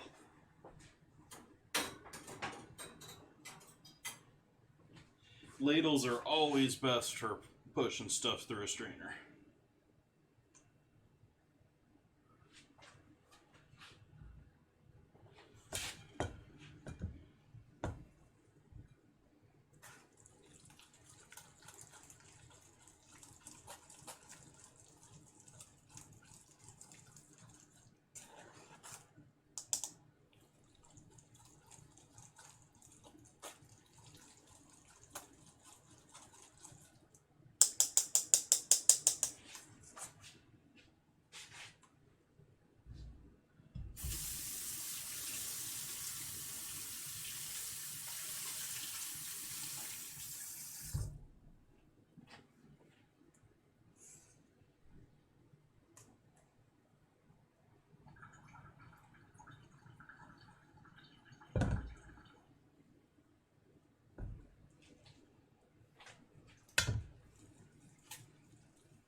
You can see this is getting more and more fibery-like looking little strands here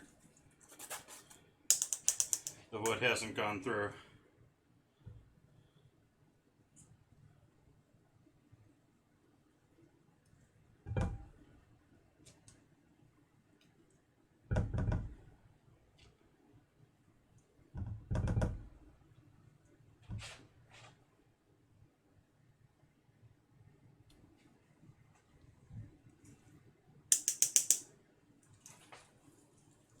Yeah, I think that's pretty much good.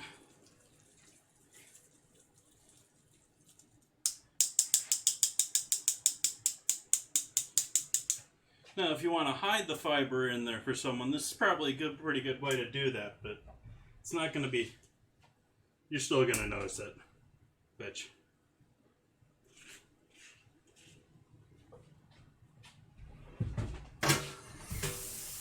And we'll turn the heat off here, don't want to burn that sauce, just want to reduce it down to a nice glaze.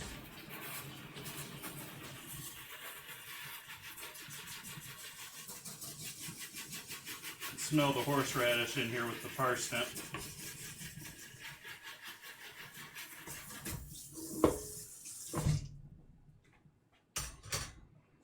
Okay, so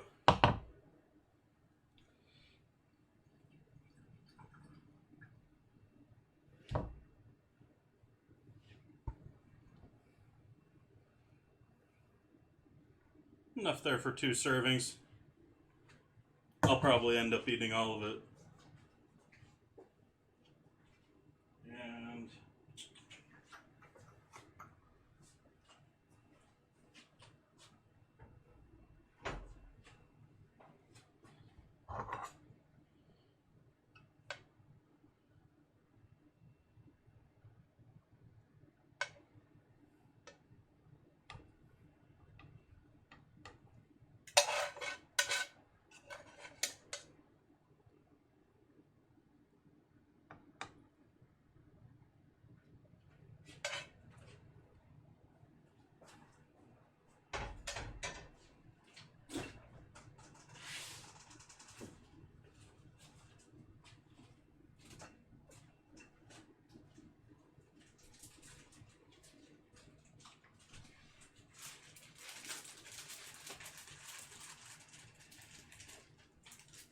so here we have dinner.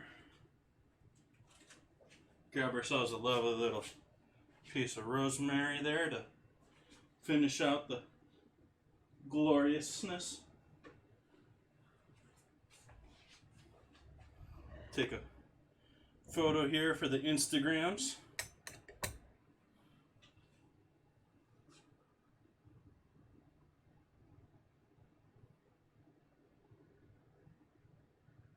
Oops. Edge of that plate is looking rather, or edge of that bowl is looking rather dirty.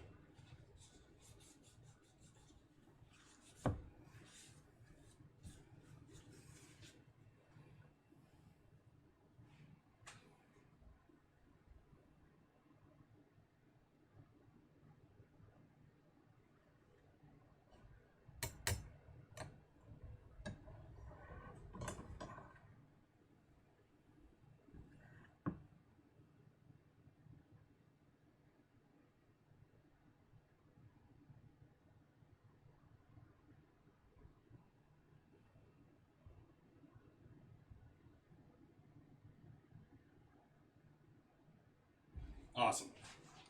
So I am going to go and enjoy this loveliness. I'm going to pull the rosemary out though.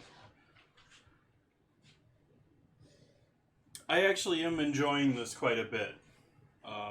I still like my smoky, leathery, peppery Zinfandels, and I don't really buy many of them, but my Southern Italians.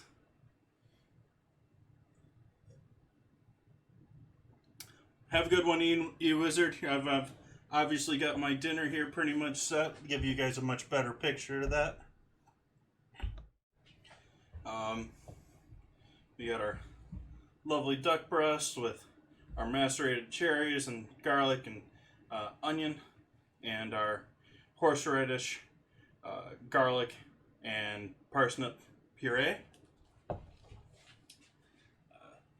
Got our stock rolling back here.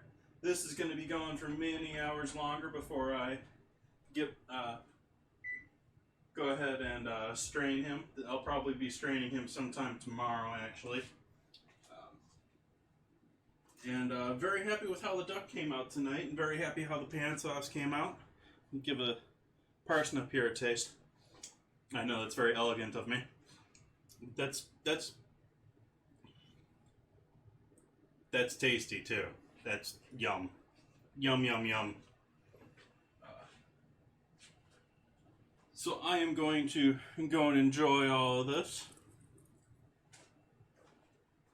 I'm gonna hope all of you have a great evening. Thank you for any of the follows I've gotten this evening. Thank you for the hosts and the hellos and the hanging out. And I will be back on Wednesday. And not quite sure what my plans are right now for Wednesday, but we're still working here with lots of duck, and I finished the beef brisket earlier for this next Sunday. A day or two ahead of time here for St. Patty's, but still trying to do things a little bit themed. And I hope you guys join me for those. Have a lovely evening. I'm going to look and see if there's anyone to host, but otherwise I'll leave it on my thank you screen. And thank you.